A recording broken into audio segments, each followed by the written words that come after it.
ಎಲ್ರಿಗೂ ನಮಸ್ಕಾರ. ನಮ್ಮನೆ ಅಡುಗೆ ಚಾನಲ್ಗೆ ನಿಮ್ಮೆಲ್ಲರಿಗೂ ಸ್ವಾಗತ.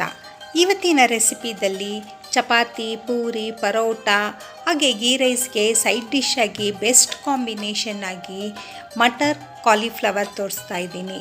ಮಾಡೋದು ತುಂಬ ಸಿಂಪಲ್ಲು ಮತ್ತು ಹಾಗೆ ಸಖತ್ ಟೇಸ್ಟಿಯಾಗೂ ಇರುತ್ತೆ. ಫ್ರೆಂಡ್ಸ್, ಯಾರೆಲ್ಲ ನನ್ನ ಚಾನಲ್ ನೋಡ್ತಾ ಇದ್ದೀರಾ, ಪ್ಲೀಸ್ ಸಬ್ಸ್ಕ್ರೈಬ್ ಮಾಡ್ಕೊಳ್ಳಿ. ಹಾಗೆ ನನ್ನ ರೆಸಿಪಿ ಇಷ್ಟ ಆದರೆ ಒಂದು ಲೈಕ್ ಮಾಡಿ.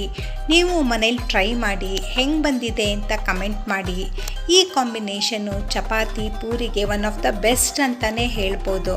ಕಾಲಿಫ್ಲವರಲ್ಲಿ ಬರೀ ಪಲ್ಯ ಮಾಡಿರ್ತೀರ, ಅದ್ರ ಜೊತೆಗೆ ಬಟಾಣಿ ಹಾಕಿ ಮಾಡೋದು ವಿಶೇಷತೆ ಇರುತ್ತೆ. ಸೊ ಆ ರೆಸಿಪಿ ನಿಮ್ಮ ಜೊತೆ ಇವಾಗ ಶೇರ್ ಮಾಡ್ತಾ ಇದ್ದೀನಿ. ಹೇಗೆ ಮಾಡೋದು ಅಂತ ನೋಡೋಣ. ಮೊದಲು ಒಂದು ಕಾಲಿಫ್ಲವರ್ ತೊಗೊಂಡು ಹಾಗೆ ಕಾಲಿಫ್ಲವರ್ ಎಲ್ಲ ಬಿಡಿಸ್ಕೊಂಡು ಅರಿಶಿನ ಹಾಕಿಬಿಟ್ಟು ಕಾಲಿಫ್ಲವರ್ ಮುಳುಗೋವಷ್ಟು ನೀರು ಹಾಕಿ, ನಂತರ ಇಲ್ಲೊಂದು ಕಡಾಯಿ ತಗೊಂಡು ಅದಕ್ಕೆ 4 ಟೇಬಲ್ ಸ್ಪೂನು ಎಣ್ಣೆ, ಸ್ವಲ್ಪ ಜೀರಿಗೆ ಮತ್ತು ಇಲ್ಲಿ ಪಲಾವ್ ಎಲೆ ನಾನು ಕಟ್ ಮಾಡಿ ಹಾಕ್ಕೊಂಡಿದ್ದೀನಿ. 4-5 ಹಸಿಮೆಣಸಿನ್ಕಾಯಿ ಸಣ್ಣಗೆ ಉದ್ದಕ್ಕೆ ಹೆಚ್ಕೊಂಡಿರೋ ಅಂಥದ್ದು ಎಲ್ಲನೂ ಹಾಕ್ಬಿಟ್ಟು, ನಂತರ ಒಂದು ದಪ್ಪ ಈರುಳ್ಳಿ ಮೀಡಿಯಮ್ ಸೈಜಲ್ಲಿ ಕಟ್ ಮಾಡಿಕೊಂಡು ಅದನ್ನು ಸಹ ಫ್ರೈ ಮಾಡಿಕೊಂಡು, 1 ಬೌಲು ಬಟಾಣಿ ತೊಗೊಂಡಿದ್ದೀನಿ, ಅದನ್ನು ಸಹ ಒಗ್ಗರಣೆದಲ್ಲಿ ಹಾಕಿಬಿಟ್ಟು ನೀಟಾಗಿ ಫ್ರೈ ಮಾಡ್ಕೊಳ್ಳಿ.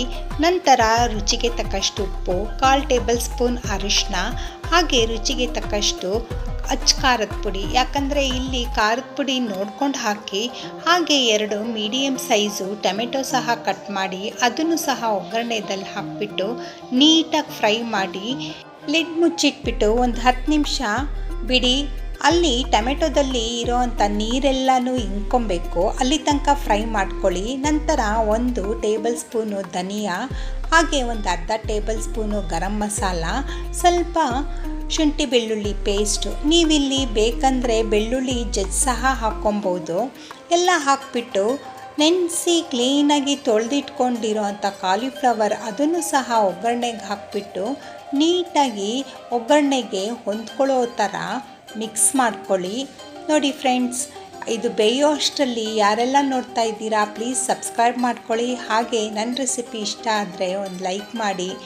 ಕಾಲಿಫ್ಲವರು ಮತ್ತು ಬಟಾಣಿ ಬೇಯೋ ಕನ್ಸಿಸ್ಟೆನ್ಸಿಗೆ ಎಷ್ಟು ನೀರು ಬೇಕು ಅಷ್ಟು ನೀರು ಹಾಕಿಬಿಟ್ಟು ಒಂದು 10-15 ನಿಮಿಷ ಲಿಡ್ ಮುಚ್ಚಿಡಿ. ಮಧ್ಯ ಮಧ್ಯ ಚೆಕ್ ಮಾಡ್ತಾಯಿರಿ. ನೋಡಿ, one of the best combination puri, paratha ಎಲ್ಲದಕ್ಕೂ ಸೈಡ್ ಡಿಶ್ ಆಗಿ ಈ ಕಾಂಬಿನೇಷನ್ನು ನೀವು ಪ್ಲೇನ್ ರೈಸ್ಗೂ ತೊಗೊಬೋದು. ಹಾಗೆ ನನ್ನ ರೆಸಿಪಿ ಇಷ್ಟ ಆದರೆ ಒಂದು ಲೈಕ್ ಮಾಡಿ, ಸಬ್ಸ್ಕ್ರೈಬ್ ಮಾಡ್ಕೊಳ್ಳಿ. ಇವಾಗ ನಾನೊಂದು ಪ್ಲೇಟಿಗೆ ಸರ್ವ್ ಮಾಡಿ ತೋರಿಸ್ತಾ ಇದ್ದೀನಿ ನೋಡಿ. ಇದಕ್ಕೆ ನೀವು ಸ್ವಲ್ಪ ಮೇಲೆ ಮೆಣಸು ಪುಡಿ ಉದುರಿಸಿದ್ರೆ ಇನ್ನೂ ಚೆನ್ನಾಗಿರುತ್ತೆ. ಮತ್ತು ಮಕ್ಕಳು ದೊಡ್ಡವರು ತುಂಬ ಇಷ್ಟ ಬಿದ್ದು ತಿಂತಾರೆ. ಮನೆಯಲ್ಲೇ ಮಾಡಿಕೊಡೋದ್ರಿಂದ ಇದೊಂದು one of the healthy food ಅಂತಲೇ ಹೇಳ್ಬೋದು. ಮಕ್ಕಳಿಗೆ ಇದು ತುಂಬ ಇಷ್ಟ ಆಗುತ್ತೆ. ಫ್ರೆಂಡ್ಸ್, ನನ್ನ ರೆಸಿಪಿ ಇಷ್ಟ ಆದರೆ ಒಂದು ಲೈಕ್ ಮಾಡಿ. ಪ್ಲೀಸ್ ಫ್ರೆಂಡ್ಸ್, ಸಬ್ಸ್ಕ್ರೈಬ್ ಮಾಡ್ಕೊಂಡು ನೋಡಿ. ನೀವು ಮನೆಯಲ್ಲಿ ಟ್ರೈ ಮಾಡಿ ಹೆಂಗೆ ಬಂದಿದೆ ಅಂತ ಕಮೆಂಟ್ ಮಾಡಿ. ಪೂರಿ ಚಪಾತಿಗೆ one of the best combination ಅಂತಲೇ ಹೇಳ್ಬೋದು. Thank you.